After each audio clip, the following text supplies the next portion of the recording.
Deve ter aqueles, né, que chamam fake news, que ficam jogando isso pra cima do time pra poder atingir, mas não vai atingir não. Porque eu não vejo isso, tá ligado? Sou tricolor de coração, sou do clube tantas vezes campeão. Fascina pela sua disciplina, o Fluminense me domina. Eu tenho amor ao tricolor, salve o querido pavilhão das três cores que traduzem tradição, a paz, a esperança e o vigor, unido e forte pelo esporte. Eu sou tricolor, vence o Fluminense com verde da esperança, pois quem espera sempre alcança. Clube que orgulha o Brasil, retumbante de glórias e vitórias mil. Sou tricolor de coração, sou do clube tantas vezes campeão. Fascina pela sua disciplina, o Fluminense me domina. Eu tenho amor ao tricolor, salve o querido pavilhão das três cores que traduzem tradição, a paz, a esperança e o vigor, unido e forte pelo esporte. Eu sou tricolor, vence o Fluminense com sangue do encarnado, com amor e com vigor, faz a torcida querida vibrar com emoção, o tricampeão.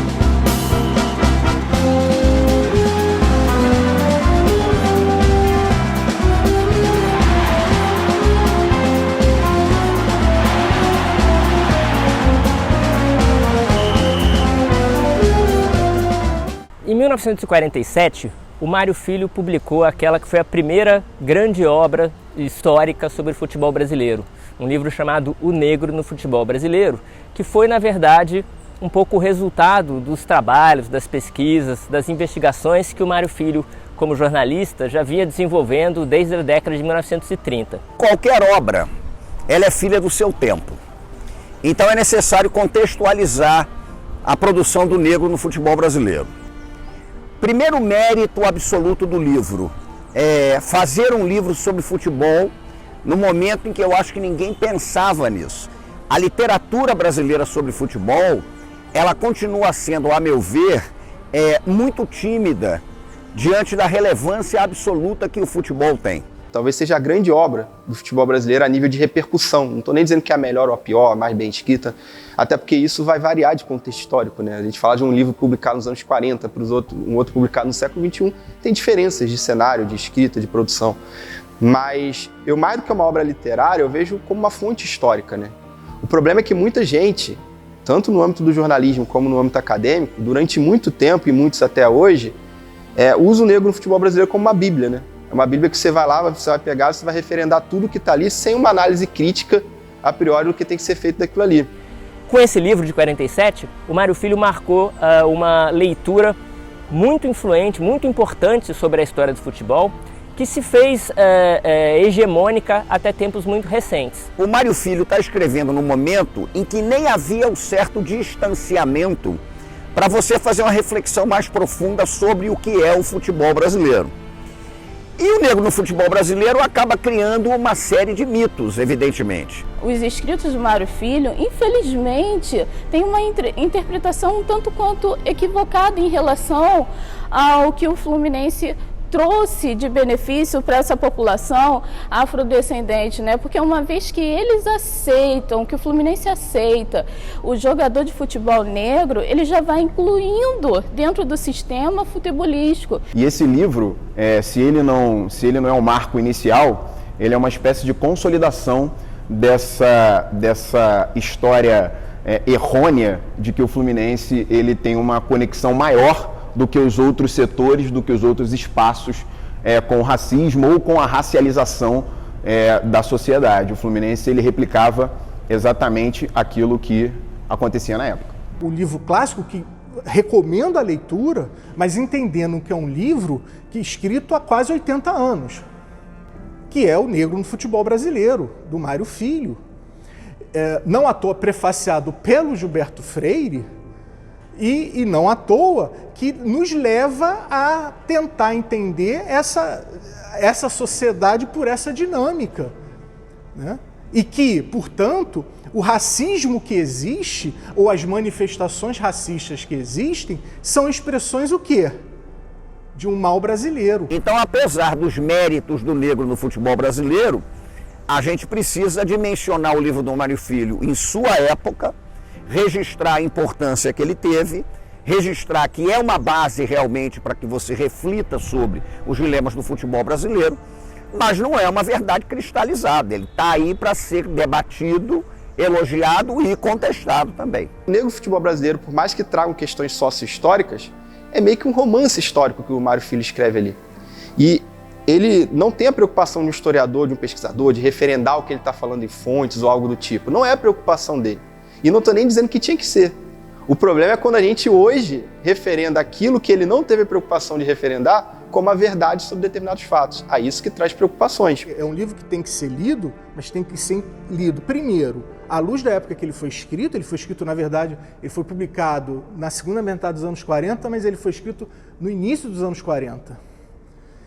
E também entender quem era Mário Filho, né? Eu acho que qualquer leitura histórica, ou melhor, qualquer leitura de qualquer trabalho histórico tem que ser feita a partir da relação texto, contexto e autor. Então, o fato de que o Mário Filho cria uma história do futebol que não é errada, claro que não, mas é feita a partir da sua perspectiva, da sua posição social, da sua posição racial, do seu olhar sobre o resto da sociedade.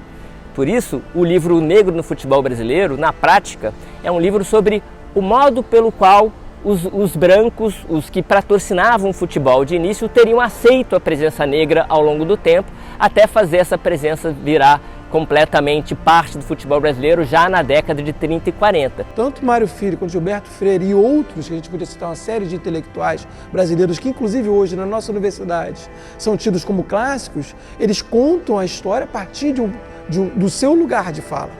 Sempre se fala de um determinado lugar a partir de uma determinada experiência. Então, para esses corpos brancos de elite, o racismo era brando, como vai dizer o Gilberto Freire. E indo agora para o campo do futebol, o próprio Mário Filho, ao falar do futebol, ele não vai tratar da questão do racismo tal como, evidentemente, um corpo negro pudesse dizer, com todas as letras, aquilo que ele sofre. O livro O Negro no Futebol Brasileiro foi escrito por um homem branco. Para mim, a discussão já poderia parar aqui.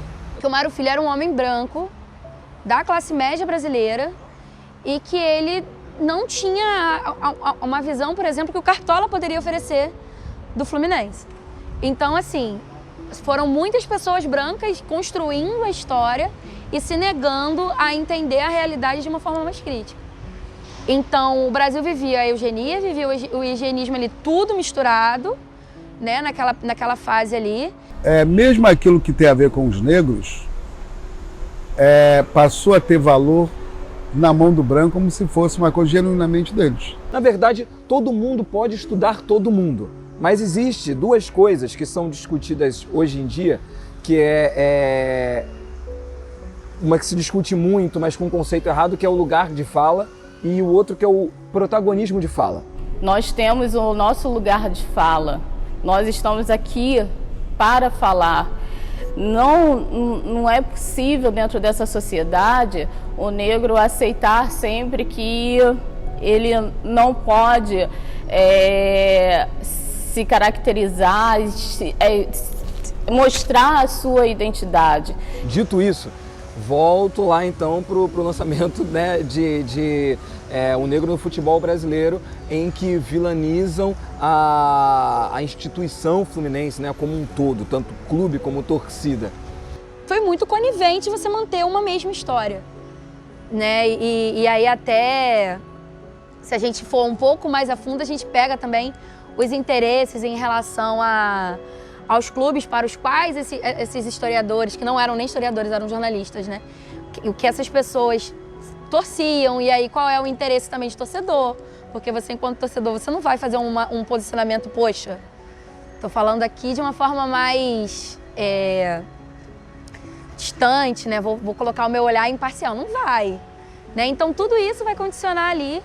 E é importante a gente sempre bater na tecla que se trata de uma história contada majoritariamente por pessoas brancas e que isso impacta também na forma como vai ser enxergada as coisas. É claro que de forma nenhuma a gente está criticando a obra de Mário Filho, mas é importante contextualizar de que de fato o Fluminense, como muitos entendem até de forma errada a história do Pó de Arroz, que na verdade foi uma defesa a um jogador negro do Fluminense. O Mário Filho, ele compra um pouco o mito da história do Carlos Alberto. E a versão do Mário Filho acaba sendo a única, que o Carlos Alberto botava pó de arroz, porque o Carlos Alberto queria, né, parecer que era branco, por conta da questão do Fluminense. Agora, tem coisas curiosas, por exemplo, o Carlos Alberto, ele já usava o pó de arroz antes mesmo de ir para o Fluminense. O viés implícito, quando eu penso aqui, tentando associar com o futebol e com o Fluminense, eu vou me lembrar logo do pó de arroz, né? Logo que surgiu essa associação, foi uma associação implícita, porque tem várias histórias do futebol que as pessoas conectam com, né, o Fluminense ser um clube racista ou reproduzir o racismo, deixar isso abertamente, como se ele tivesse criado isso no futebol. O Fluminense lá atrás foi taxado por isso, dessa maneira. É um clube elitista, é um clube racista, é isso, é aquilo. É uma mentira é repetida. Aliás, né, o Brasil, e ainda mais no momento que a gente vive, a fake news, ela vai... Hoje, fake news. Mas o termo fake news, ela já vem desde 1914, né? Com Carlos Alberto, desde 1914. Uma mentira que ela é contada várias vezes. O Fluminense sendo acusado disso, acusado daquilo. Não só acusado, como sentenciado.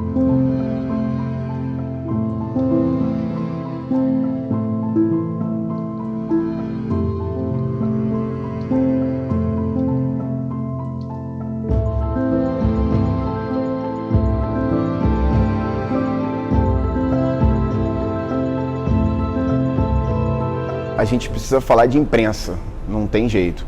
Mário Filho aí, talvez um dos patronos da nossa imprensa, dá nome ao Maracanã, enfim.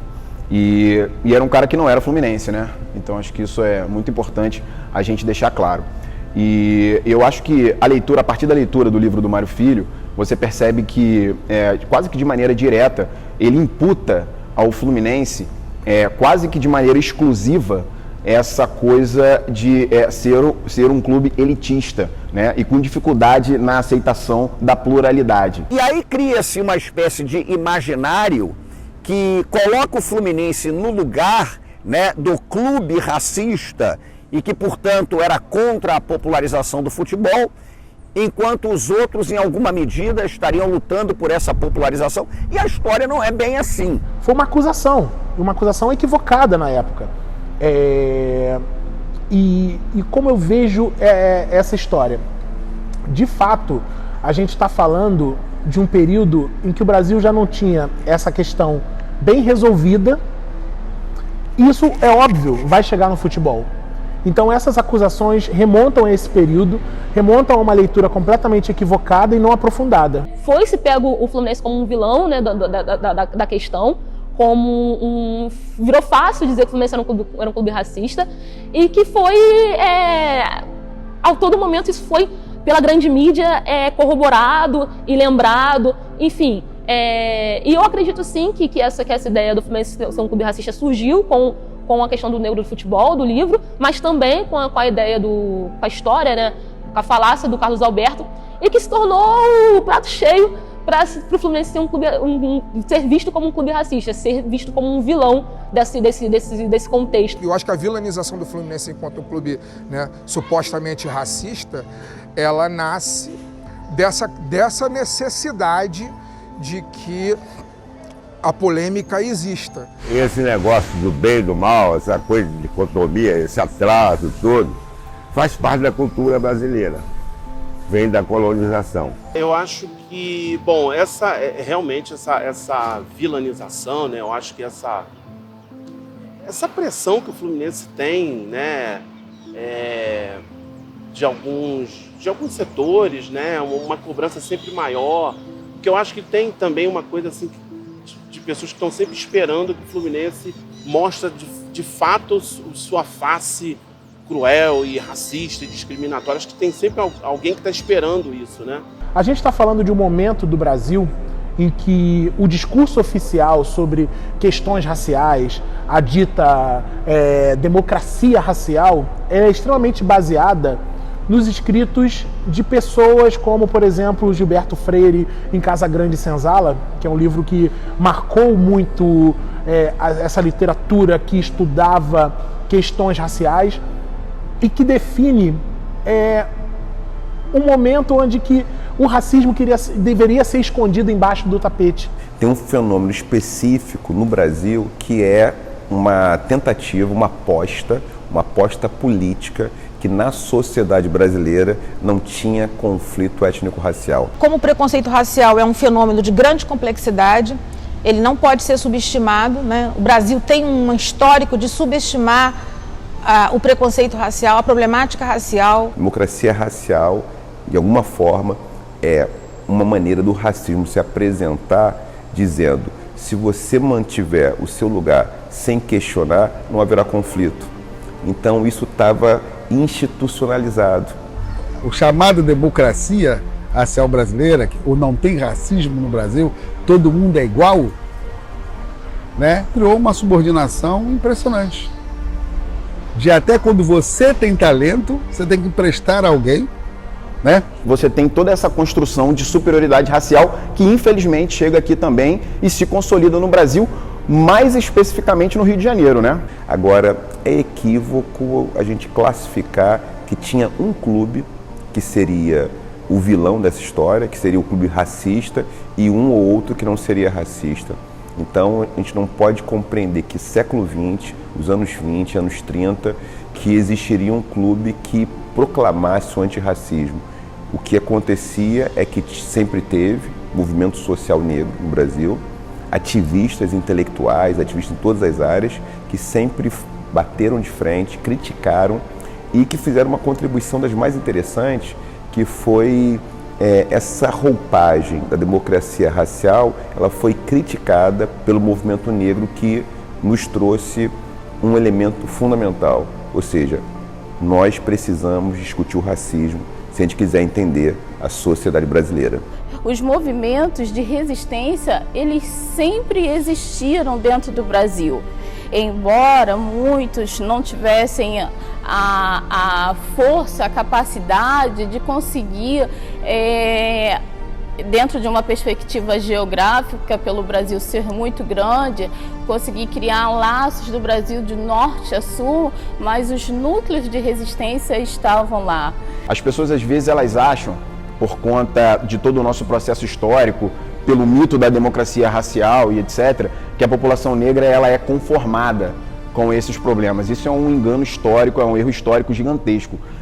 Sempre houve aí organizações, instituições, ações individuais que lutaram contra tudo isso. Então, quando a gente fala da população negra, a gente não pode generalizar, tá? Então, a história do Chico Guanabara é uma prova disso. Ou seja, quando você tem um personagem como o Chico Guanabara, que era fluminense e que contradiz tudo isso que está no livro, você tem uma resposta muito clara de que o Fluminense não é nada daquilo que é vendido ao longo da nossa história, ao longo da história da nossa imprensa. Chico Guanabara realmente está nessa interseção entre ser torcedor, né, vibrar o futebol, vibrar a paixão por um time e viver uma experiência do que é ser um homem negro na virada do século XIX do século XX. Eu costumo comparar o Chico Guanabara no imaginário do Rio de Janeiro com a tia Ciata. Por que eu estou dizendo isso? Quando a gente fala da tia Ciata, a gente está falando da grande matriarca do samba, mas de certa forma a figura da tia Ciata, ela condensou inúmeras outras tias do samba que estavam ali convivendo com ela. Então a tia Ciata é essa figura que povoa o imaginário do samba carioca.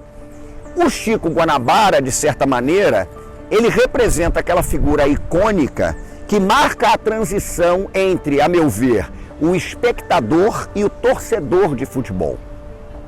Porque o que a gente tem como relato, o próprio Coelho Neto, o Mário Filho, a gente tem um contato contato com ele através, basicamente, de duas literaturas, duas alegorias, né? O Mário Filho e o Coelho Neto.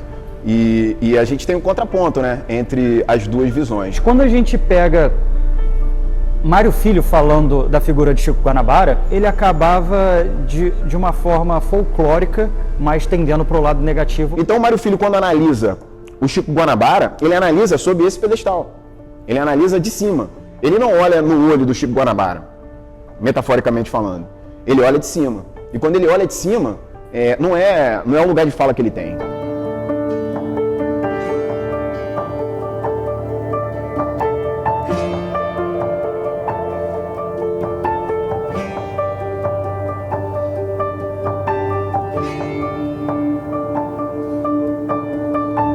Vamos falar um pouquinho da imprensa, como que a imprensa entende e vende o Fluminense, tá? A imprensa ao longo, principalmente aí, agora vamos um pouquinho mais para frente, vamos andar um pouquinho, segunda metade do século XX, falar um pouquinho, década de 50, principalmente 60, 70, 80, até os dias atuais. O surgimento da imprensa esportiva no Brasil, ele é muito curioso, né? O Mário Filho talvez tenha sido, digamos, um pioneiro nesse processo. Eu sempre falo nas minhas aulas de história que a história ela não é parada, ela é dinâmica, né? Para a gente entender o que acontece hoje, a gente invariavelmente tem que olhar para trás. Você tem nas décadas de 60, 70 e 80, você tem ali a transformação do Fluminense, né? A estigmatização do Fluminense em várias gavetas que essa imprensa entendia, que era um clube elitista, que é a questão do racismo que falamos. O Fluminense foi dito como um time muito elitizado, um time de brancos, né? E a história do pó de arroz, a mídia pegou para fortificar essa ideia de clube elitizado, né, de um clube segregador na história do futebol brasileiro.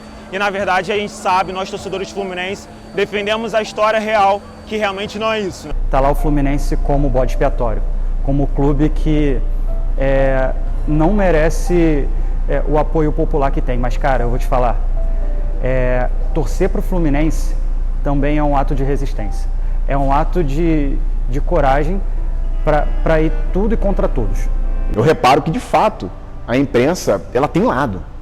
Eu reparo que a imprensa, de fato, ela replica a arquibancada. E durante muito tempo, a formação do jornalista esportivo, ela não foi dissociada do torcedor. Então, o jornalista esportivo era, no fim das contas, o torcedor do clube. Falando até de histórias recentes, como a entrevista até do próprio MC Gorila, né, em um canal de podcast da internet, quando ele questionado, assim, pensando que ele era flamenguista por ele ser preto e morar na favela, e ele fala, não, cara, tem que parar com isso. Eu sou preto e eu sou tricolor, sim. A gente tem que parar com isso, não é só porque eu sou preto e favelado que eu sou obrigado a torcer pro Flamengo, né? E ele acha que eles têm que ter tudo, né? Tudo não pode ter tudo, pô. Eles me queriam como flamenguista, mas não é. Sou tricolor por causa do meu pai, né? Falecido Amaro, conhecido como Maroca na roupa suja. Acho que todo mundo que tem bom senso condena fake news porque não leva basicamente a lugar nenhum ou a lugares ruins. A mesma coisa acontece com o Fluminense. Porque quando a gente constrói a memória do futebol, a gente vai ver que a história do futebol não é uma história feita de santos e demônios, né? É uma história feita do santo e do demônio que, em geral, estão convivendo, vestindo a mesma camisa. Eu sou o santo e eu sou o demônio. E os clubes são assim, são complexos, são contraditórios e tal. E as torcidas vão se estruturando assim, né? Por isso é importante o trabalho de memória do futebol brasileiro. A paixão é necessária, é fundamental, mas a gente tem que ter um certo cuidado, porque a gente precisa ter responsabilidade com a história e responsabilidade com a memória do futebol brasileiro e com a memória dos clubes de futebol do Brasil. Eu digo uma frase que na verdade não é minha, é de um autor que eu gosto muito chamado Eduardo Galeano, um autor uruguaio, que inclusive tem lendários livros sobre futebol, e ele fala que até que os leões escrevam sua própria história, a história das caçadas vão ser glorificadas a partir do caçador. Então a gente tem que contar a história, né? Se a gente não contar a história, alguém vai contar por nós e vai contar do ponto de vista dele, do ponto de vista positivo para ele. Que uma mentira contada 1000 vezes acaba virando verdade. E nós estamos aqui como herdeiros do Chico Guanabara justamente para recontar essa história e mostrar que essa verdade que durante muitas e muitas décadas foi mal contada, não é um negócio muito assim, não é exatamente assim. Essa questão, essa vilanização do Fluminense, né, vamos dizer, trazer para os dias atuais, né, esses fake news que trazem que o Fluminense é um clube racista, eu não consigo entender porque colocam o Fluminense nesse lugar de time racista, visto que minha família, eu, os meus amigos e a população afrodescendente, ela faz parte desse time, sim, e não existe nenhum problema em relação à questão racial. De chegar para mim e falar assim, pô, você tricolor, um clube que botou pó de arroz para poder esconder que tinha um jogador negro e tudo mais. Falei, cara, isso atrapalha muito. Isso atrapalha muito porque quem não conhece, quem nunca não procurou saber, acaba acreditando nisso. Acaba pegando para si. Então, antes de tomar qualquer conclusão de algo, vai lá, pesquisa, procura saber se aquilo ali é verdade, antes de pegar e impor algo que você não tem certeza. Entende? Então, eu tenho alguns amigos que torcem para o Fluminense, que são negros, e tem um certo preconceito, né? Não é um certo racismo, é um certo preconceito, porque sempre olham assim e falam, pô, vocês têm que ser flamenguistas. E eu falo, pô, nada a ver, cara. Já fui bastante questionado. Todo mundo fala, você tem cara de torcedor de tal time, só que eu falo, mano, é o time que eu amo, é o time que eu gosto, me escolheu. Eu não escolhi o Fluminense me escolheu, me abraçou, então eu sou negro sim e gosto bastante da cultura e sou torcedor do Fluminense com maior amor, maior orgulho, não vejo nenhum problema nisso. E quem não gostar, eu não posso fazer nada, sou eu, cada um tem sua opinião, cada um tem sua divergência, acontece, mas o bom é respeitar, eu respeito a opinião dos outros, eles respeitam as minhas e tá tudo certo. O amor pelo Fluminense, ele vai independente da tua cor, religião, sabe? Até porque o Fluminense é um time de todos. Não tem o que falar, tá ligado? O Fluminense é vida, cara. Eu quero morrer, nascer tricolor de novo, porque não tem jeito, mano. Isso aqui é foda. É nosso vice, né, mano? O Fluminense é o nosso vice, não tem jeito. Eu acho que torcer pro Fluminense não tem cor, não tem gênero. Eu acho que, como todos falam, nós somos o time de todos, somos a torcida de todos também. Então, independente de cor, de gênero também, já complementando, o que importa é a paixão pelo Fluminense, o que importa é as loucuras que a gente faz, o que importa é o que esse clube proporciona pra gente, entendeu? Então isso aí é diferenciado demais, cara. Pô, a gente se emociona porque o Fluminense é surreal, o Fluminense é surreal mesmo. Essa relação vem desde os berços, o meu pai é tricolor, praticamente minha família é tricolor toda, né? Aí essa relação vem desde os berços. Sou tricolor de coração, sou do clube tantas vezes campeão, fascina pela sua disciplina, o Fluminense me domina. Eu tenho amor ao tricolor, salve o querido pavilhão, das três cores que traduzem tradição, a paz, a esperança e o vigor, unido e forte pelo esporte. Eu sou tricolor, vence o Fluminense com verde da esperança, pois quem espera sempre alcança. Clube que orgulha o Brasil, retumbante de glórias e vitórias mil. Sou tricolor de coração, sou do clube tantas vezes campeão, fascina pela sua disciplina, o Fluminense me domina. Eu tenho amor ao tricolor, salve o querido pavilhão.